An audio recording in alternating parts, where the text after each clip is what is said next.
अस्सलाम वालेकुम dear students. आज हम स्टार्ट करेंगे यूनिट नंबर 3। यूनिट नंबर 3 का जो पहला सवाल है उसमें कह रहे हैं कि आपको कुछ फिगर्स दी हुई हैं, 4 पार्ट्स दिए हुए हैं और आपसे कह रहे हैं कि आप इनको शेडिट करें। ठीक है, अब वेन डायग्राम आपके पास किस फॉर्म में दी हुई है। सबसे पहले तो ये कि वेन डायग्राम को एक रेक्टेंगल में रिप्रेजेंट किया जाता है और यहाँ कॉर्नर पे यू लिखा होता है, यानी वो होल सेट को, यूनिवर्सल सेट को रिप्रेजेंट कर रहा होता है। अब जो फर्स्ट पार्ट दिया हुआ है उन्होंने, उस पर उन्होंने क्या किया है कि एक सर्कल यहाँ दिया हुआ है और उस सर्कल को उन्होंने नाम दिया हुआ है ए का, और एक सर्कल यहाँ पे दिया हुआ है थोड़े से गैप में, और अगर गैप में ना भी देते तो वो सर्कल बस दूसरे को इंटरसेक्ट, अगर वो इंटरसेक्ट भी करता है तो थोड़ा सा इस तरह से इंटरसेक्ट करना चाहिए, लेकिन वो ओवरलैप नहीं करना चाहिए, यानी एक दूसरे के अंदर नहीं आना चाहिए, थोड़ा सा भी एक दूसरे के अंदर नहीं आना चाहिए। जैसे सपोज़ कि मैं ए और बी ये दो सर्कल लेती हूँ, तो ये आपके पास असल में डिसजॉइंट सेट्स होते हैं, यानी इन दोनों में कुछ भी कॉमन नहीं होता। ठीक है, फॉर एग्ज़ाम्पल मैं एक सेट ले लेती हूँ ए और मैं उसको नाम दे देती हूँ 1 2 का, और दूसरा सेट मैं ले लेती हूँ 3 4। तो ये दोनों आपके पास डिसजॉइंट सेट्स हैं, यानी इनमें कुछ भी कॉमन नहीं है। तो जब भी उनके सर्कल वेन डायग्राम में बनते हैं तो वो सर्कल आपके पास अलग अलग बनते हैं, या उनकी ये फॉर्म होती है, या बाज़ लोग बहुत ज़्यादा गैप भी दे देते हैं, तो वो भी गलत नहीं है। आप देखिए तीसरा सर्कल जो है वो उन्होंने ये वाला दिया हुआ है, इस तरह से, इस तरह से थर्ड सर्कल दिया हुआ है और वो ओवरलैप कर रहा है। उस सर्कल को उन्होंने सी का नाम दिया है और वो ओवरलैप कर रहा है, यानी उन दो सर्कल्स के थोड़ा थोड़ा ऊपर वो सर्कल आ रहा है।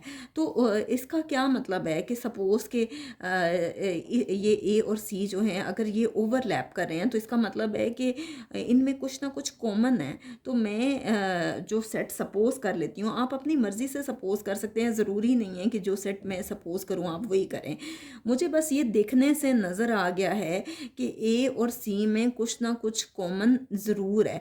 फ़र्ज़ करें अगर ए सेट 1 2 है, तो अगर मैं सी सेट में एक एलिमेंट ले लेती हूँ 2, यानी वो उसमें कॉमन है, तो इसका मतलब है कि ए और सी में जो कॉमन है वो आपके पास 2 है, इसलिए ये ओवरलैप कर रहा है। अगर ये आपके पास 1 है और तो ए और सी में कॉमन जो है वो 2 है, इसलिए ये ओवरलैप कर रहा है।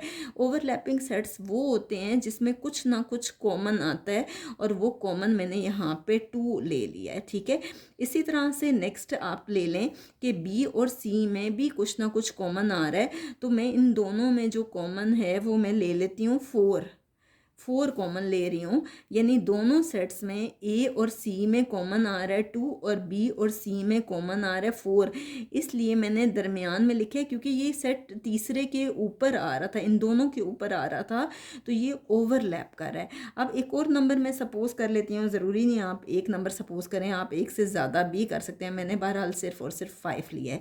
मैंने 3 सेट्स अपनी मर्ज़ी के ले लिए, आप अपनी मर्ज़ी से कोई भी सेट्स ले सकते हैं। मैं रिपीट कर देती हूँ, मैंने ए सेट जो है मैंने देखा कि ए और बी अलग अलग बने हुए हैं, इसका मतलब है वो डिसजॉइंट हैं, इसलिए मैंने वो एलिमेंट्स ले लिए जो जिसमें कुछ भी कॉमन नहीं है। जैसे मैंने 1 2 ले लिया और 3 4, और मैंने देखा कि इन दोनों में कुछ कॉमन नहीं है, तो ये दोनों सेट्स लिए जा सकते हैं। अब तीसरा सेट मैंने ऐसा सपोज़ किया है कि पहले तो मैंने ए और सी को देखा है, क्योंकि सी जो है वो ए के ऊपर उन्होंने दिया हुआ है, तो ज़ाहिरी बात है कुछ ना कुछ तो कॉमन होगा, तभी तो वो ओवरलैप कर रहा है। तो मैंने यहाँ पे सी में 2 ले लिया। आप देखें ए और सी में कॉमन जो है वो कौन सा नंबर है, वो नंबर है 2। इसी तरह से मैंने बी और सी में भी कुछ कॉमन ले लिया। अगर बी में 3 था तो मैंने सी में 4 ले लिया, जो कि दोनों में कॉमन आ रहा है, तो फिर क्या बचा 5। अब ये नंबर्स मैंने पहले ही लिख दिए हैं आपको एक्सप्लेन करने के लिए। आप बेशक जब मैं आपको इसके स्टेप्स करवाऊँ तो आप तब ये नंबर्स लिख लें। बहरहाल बुक पे ये नंबर्स नहीं लिखे गए, मैं सिर्फ आपको एक्सप्लेन करूँगी, क्योंकि मैं इसी की हेल्प से ये आपको एक्सप्लेन करूँगी ताकि आपको ये अच्छे से समझ आ जाए, क्योंकि उन्होंने शेडिट करने को कहा है, तो जब तक कि आप ये नंबर्स नहीं लिखेंगे आपको समझ नहीं आएगा कि आप इसको कैसे शेड करोगे। आप देखें फर्स्ट है जी, A union B intersection C. कहते हैं कि ए का यूनियन आपने लेना है बी इंटरसेक्शन सी के साथ। अब बी और सी मैंने दो सेट्स सपोज कर लिए हैं, आप क्या करेंगे कि बी का इंटरसेक्शन लेंगे सी के साथ। बी का इंटरसेक्शन लेंगे सी के साथ।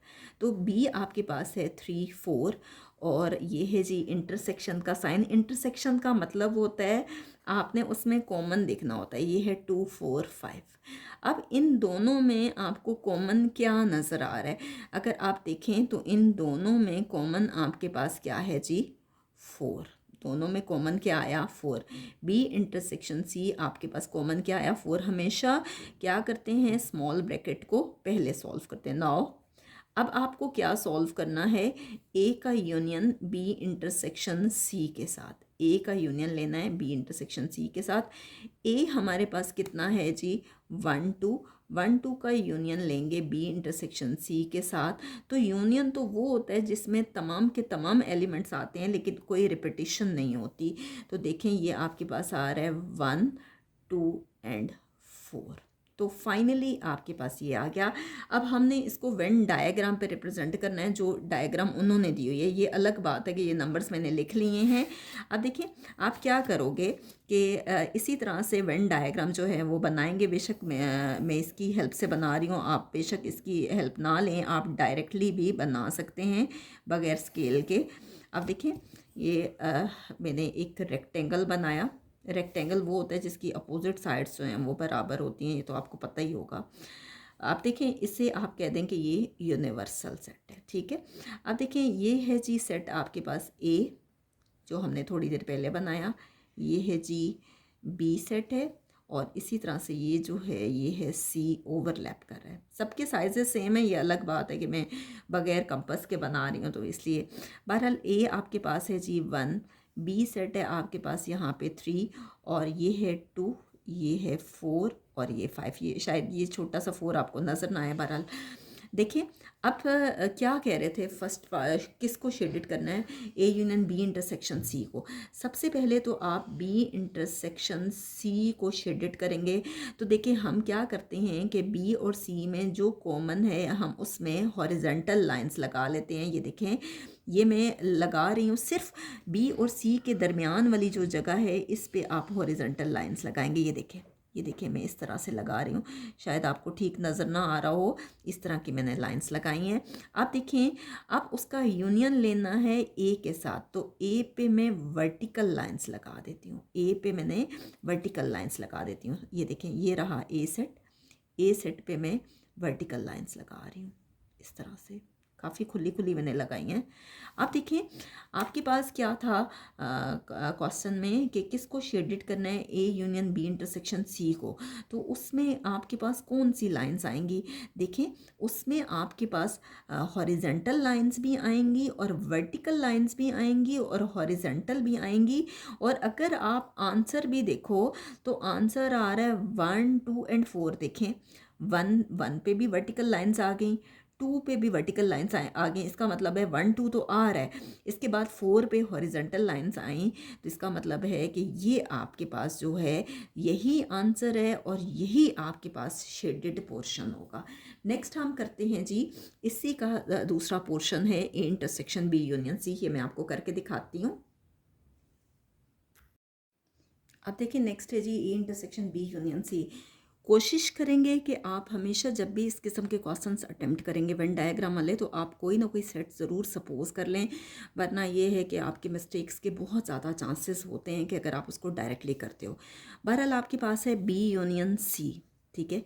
बी यूनियन सी मैंने वही वाले सेट्स अगेन मैंने रिपीट किए हैं। बी आपके पास है 3 4 और सी आपके पास है यूनियन सी है 2 4 5।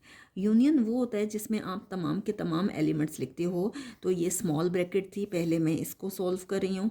तो यूनियन में कोई रिपीटिशन नहीं होती। सबसे छोटा नंबर है 2, वो आएगा, फिर आएगा 3, 4 रिपीट हो रहा है, एक बार आएगा और फिर ये आएगा 5। ये आपके पास आ गया बी यूनियन सी। अब बी यूनियन सी का इंटरसेक्शन लेंगे आप ए के साथ। ए के साथ आपने उसका इंटरसेक्शन लेना है बी यूनियन सी का। तो ए सेट है आपके पास 1 2, इंटरसेक्शन बी यूनियन सी है आपके पास 2 3 4 5। अब देखें दोनों में ये मैंने ए की वैल्यू लिखी, इंटरसेक्शन डाला और बी यूनियन सी की वैल्यू लिखी। आप देखें दोनों में कॉमन क्या आ रहा है जी? 2 कॉमन आ रहा है, यानी A intersection B union C आपके पास 2 आ रहा है। इसका मतलब है कि जब आप वेन डायग्राम बनाएंगे तो आपके पास यही इसका आंसर आना चाहिए। तो देखिए मैं आपके सामने करती हूँ कि आप एक रेक्टेंगल बना लें, ठीक है। इसको मैं थोड़ा सा इस फिगर को थोड़ा सा बड़ा कर दूँगी ताकि आपको फिगर जो है वो आसानी से समझ आ जाया करे। ये देखें, ठीक है। इसी तरह से आप ये करें स्केल से, ये आप स्केल से करें, ठीक है। अब देखिए ये आपके पास यूनिवर्सल सेट बन गया। अब आप क्या करेंगे कि यहाँ पे आप एक सेट लेंगे ए, और इसी तरह से ये एक सेट लेंगे बी, और ये आपके पास जो है वो ओवरलैप कर रहा है, ये है सेट सी, ठीक है। हमने क्या किया था, ए और बी में कुछ भी कॉमन नहीं था, ए और सी में कॉमन था 2, और यहाँ हमने ले लिया था 5, और बी और सी में कॉमन था, यहाँ 1 था, ये था 4, सॉरी 3 था, और ये था 4। अब देखिए आप इसको रिप्रेजेंट करोगे बी यूनियन सी को। यूनियन का तो मतलब होता है सारे के सारे एलिमेंट्स आते हैं, इसलिए जब आप बी यूनियन सी को शेडेड करोगे तो आप बी यूनियन सी पे आप हॉरिजेंटल लाइंस लगा लें। आपकी मर्ज़ी है, वर्टिकल लगाना चाहते हैं तो मुझे कोई इशू नहीं है, ये लाइन मेरी बाहर चलेगी, आपकी नहीं जानी चाहिए, ठीक है। आप क्या करेंगे, बी यूनियन सी पे बी और सी वाले जो सर्कल्स हैं ना, चाहे वो जिधर भी बने हुए हैं, उस फुल सर्कल पे आपने ये लाइंस लगानी है, बी और सी वाले फुल सर्कल पे। ये देखें जैसे मैं लगा रही हूँ, देखें आपने क्या करना है, बी और सी पे हॉरिजेंटल लाइंस लगा देनी है, और मैं यहाँ शो कर रही हूँ कि बी और सी पे हमने हॉरिजेंटल लाइंस लगाई, ठीक है। अब उसका इंटरसेक्शन लेना है ए के साथ। अब जब उसका इंटरसेक्शन लेना है आपने ए के साथ, तो ए पे अव्वल तो इंटरसेक्शन पे आप सारे को कवर करने की ज़रूरत ही नहीं होती। बहरहाल ए का इंटरसेक्शन है बी यूनियन सी के साथ, तो इंटरसेक्शन में तो आपके पास सिर्फ ये एलिमेंट्स आ रहे हैं, सिर्फ ये जो कॉमन आ रहा है।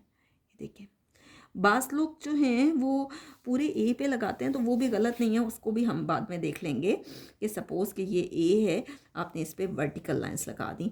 अब ए का इंटरसेक्शन लेना था बी यूनियन सी के साथ, तो हमारे पास तो जो बॉक्स बना है, जिस पे बॉक्स बना है, जिस पे हॉरिजेंटल और वर्टिकल लाइंस दोनों आई हैं, तो असल में वो आपके पास आंसर है जिसमें हॉरिजेंटल और वर्टिकल लाइंस दोनों आई हैं। तो ये देखें, ये आपके पास असल में आंसर है। तो ये जो शेडेड पोर्शन है ये आपके पास आंसर है। और आप अगर फिगर पे भी देखें, सॉल्यूशन पे भी तो देखें, तो आपके पास 2 आ रहा था और यही इसका आंसर है। नेक्स्ट आपके पास था A union B union C. आप सबने नोटिस किया होगा कि एक ही क्वेश्चन के एक ही पार्ट को हमें 4 टाइम सॉल्व करना पड़ रहा है, लेकिन हमारी मजबूरी है, हम क्या करें, हमें ये सारे स्टेप्स जो हैं वो करने पड़ेंगे। तो नेक्स्ट था आपके पास A union B union C. हम क्या करेंगे, ए यूनियन बी लेंगे, पहले स्मॉल ब्रैकेट को सॉल्व करेंगे, ए यूनियन बी। ए मैंने सेट जो सपोज़ किए हुए हैं वो 1 2 है, और बी सेट है 3 4। आप लोगों को डिसजॉइंट सेट्स लेने हैं तो आप कुछ भी ले सकते हैं, लेकिन आपको उसके साथ साथ सी को भी देखना होगा कि कोई ऐसे एलिमेंट्स लेने हैं कि फिर वो सी में से भी कॉमन आए, ए और सी में भी कुछ कॉमन आए, और बी और सी में भी, क्योंकि वो ओवरलैप भी कर रहे हैं। और ओवरलैपिंग सेट्स का मैंने आपको बताया है कि जिसमें कुछ ना कुछ कॉमन ज़रूर आता है। सब सारा कुछ कॉमन नहीं होता, लेकिन कुछ ना कुछ ज़रूर होता है। अब ए यूनियन बी है। अब ए और बी में आप देखेंगे कि यूनियन क्या है, ये आ जाएगा 1 2 3 4, यानी सारे के सारे एलिमेंट्स आएंगे ए यूनियन बी में। अब इसका यूनियन आप लेंगे सी के साथ, A union B union C. अब ए यूनियन बी आपके पास है जी 1 2 3 4, और सी है आपके पास 2 4 5। तो A union B union C में सारे के सारे एलिमेंट्स आएंगे, यानी 1 2 3 4 एंड 5, ठीक है। तो फाइनली आपके पास ये आंसर आ गया। अब हम क्या करेंगे, इस आंसर को वेन डायग्राम पे रिप्रेजेंट करेंगे, तो उसी तरह से जैसे मैंने आपको पहले सिखाया था कि आप एक रेक्टेंगल बनाएंगे, रेक्टेंगल बनाएंगे। चाहे तो कंपास यूज़ करें सर्कल्स के लिए, लेकिन ये है कि बहुत एहतियात से कि कोई सर्कल ऐसा ना हो कि जिस तरह से मैंने सिखाया कि अगर डिसजॉइंट है तो ये ना हो एक दूसरे के ऊपर आ जाए, यानी ओवरलैप ना करे। तो ये आपके पास यूनिवर्सल सेट है, ये था आपके पास ए सेट, और ये था बी। और आपको मालूम है कि ए और बी में कुछ कॉमन नहीं था, जबकि ए और सी में भी कॉमन था क्योंकि वो ओवरलैप कर रहा था, बी और सी में भी कॉमन था। ठीक है, ए सेट हमने लिया था 1। ठीक है, सी सेट में क्या था, ए और सी में क्या कॉमन आ रहा था, इसमें आ रहा था कॉमन 2। इसी तरह से बी सेट था 3 और 4, तो बी और सी में ये कॉमन आ रहा था 4 और ये बचा था 5। ठीक है, अब क्वेश्चन के मुताबिक हम करते हैं। सबसे पहले है जी A union B. A union B का मतलब है कि ए और बी जो हैं दोनों को आप दोनों पे हॉरिजॉन्टल लाइंस लगाएंगे। ए वाले पे फुल, ए पे फुल, ए जहाँ जहाँ है। ठीक है, और इसी तरह से बी पे भी फुल हॉरिजॉन्टल लाइंस। मैं स्केल को यूज़ नहीं करी, इसी तरह से लगा रही हूँ। ये देखें, ए और बी पे आप हॉरिजॉन्टल लाइंस लगा देंगे। ए और बी पे हॉरिजॉन्टल लाइंस लगाने का मतलब है कि यूनियन में तमाम के तमाम एलिमेंट्स आते हैं, और अगर आप नोटिस करें तो ये आ रहा है 1 2 3 4, और यहाँ पे भी 1 2 3 4 जो है वो उन पे लाइंस आ रही हैं। नेक्स्ट है आपके पास सी। ठीक है, सी पे हम लगा देते हैं वर्टिकल लाइंस। सी पे आप वर्टिकल सिर्फ सी पे लगानी है, ये ना हो, ये देखिए सी जहाँ जहाँ है, सी सर्कल जहाँ पे भी है, बेशक वो ए के ऊपर क्यों ना हो, उस पर आपने वर्टिकल लाइंस लगानी है। मैं थोड़ी सी खुली खुली लगा रही हूँ ताकि आपको आसानी से समझ आ जाए। ठीक है, सी पे वर्टिकल लाइंस लगा दी। आप देखिए आंसर है जी A union B union C. तो A union B union C में जितना भी सर्कल्स हैं वो सारे के सारे कवर हुए हैं, यानी इसमें हॉरिजॉन्टल लाइंस भी आएंगी, इसमें वर्टिकल लाइंस भी आएंगी, और इसमें आपके पास जो बॉक्सेस बने हैं वो भी आएंगे। तो तब हम कहते हैं कि इसमें शेडेड पोर्शन ये है और ये इसका आंसर है। नेक्स्ट हम करते हैं इसका नेक्स्ट पोर्शन के, उसमें क्या कह रहे हैं। नेक्स्ट है आपके पास A intersection B intersection C. Sets मैंने अगेन लिख दिए। हम लेंगे पहले बी इंटरसेक्शन सी, यानी स्मॉल ब्रैकेट को पहले सॉल्व करेंगे। बी आपके पास है 3 4 और सी है जी 2 4 और 5। ठीक है, आप इन दोनों में देखेंगे कॉमन क्या है, बी इंटरसेक्शन सी। तो दोनों में कॉमन क्या आ रहा है जी, 4 आ रहा है। दोनों में कॉमन क्या आ रहा है, 4 आ रहा है। अब देखिए उसका इंटरसेक्शन लेंगे, A intersection B intersection C, उसका इंटरसेक्शन लेंगे ए के साथ। ए क्या है 1 2, और इंटरसेक्शन बी इंटरसेक्शन सी 4 आया, तो कुछ भी कॉमन नहीं आया। आप इसको 5 लिख दो या फिर इसको एम्प्टी सेट कह दें तो कोई इशू नहीं है, कि जैसे भी आप कहना चाहें। 5 और एम्प्टी सेट एक ही बात है। ठीक है, अब देखिए आपको इसको रिप्रेजेंट करना है वेन डायग्राम पे, तो उसी तरह से जैसे मैंने आपको पहले सिखाया है कि आप क्या करें कि एक ले लें रेक्टेंगल। रेक्टेंगल आपने लिया,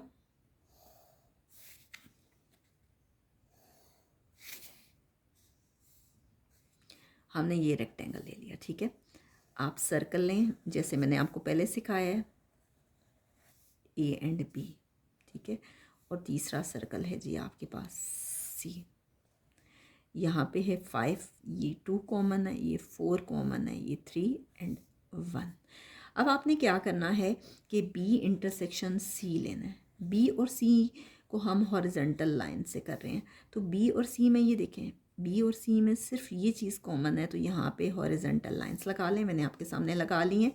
अब उसका इंटरसेक्शन ए के साथ लेना है, उसका इंटरसेक्शन आपने लेना है ए के साथ। अब बी ए के साथ इंटरसेक्शन लेना है। अगर ए पे हम वर्टिकल लाइंस लगा भी देते हैं, सपोज़ कि हम वर्टिकल लाइंस लगा भी देते हैं ए पे 1 2 पे, अगर हम वर्टिकल लाइंस लगा देते हैं सपोज़,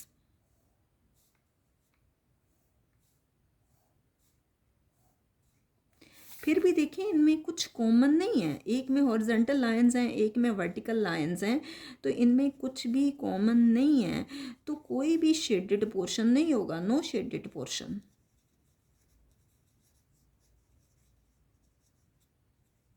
या आप कह दें इसको यूँ लिखते हैं एम्प्टी। ठीक है, तो यहाँ तक हमारे पास क्वेश्चन नंबर 1 के फर्स्ट पार्ट को हमने यहाँ पे कंप्लीट सॉल्व किया, क्योंकि फ़र्स्ट पार्ट के भी आगे से 4 पार्ट थे। तो इसी तरह से हम इंशाल्लाह नेक्स्ट वीडियो में सेकंड पार्ट के 4 पार्ट्स को पहले एक्सप्लेन करेंगे। इसी तरह से मैं आपको कोई एग्जांपल्स दूंगी, आपको बार बार कह रही हूँ कि एग्जांपल आप ख़ुद से भी दे सकते हैं, लेकिन उस पर आपने ये ख्याल रखना है कि अगर ए और बी डिसजॉइंट हैं तो आपने 2 अलग अलग सेट्स लेने हैं, लेकिन सी सेट आपने कोई ऐसा लेना है कि उसका कोई ना कोई 1 या 2 एलिमेंट ए में से भी कॉमन आए और बी में से भी कॉमन आए। तो इंशाल्लाह नेक्स्ट वीडियो में हम सेकंड पार्ट के साथ आएंगे।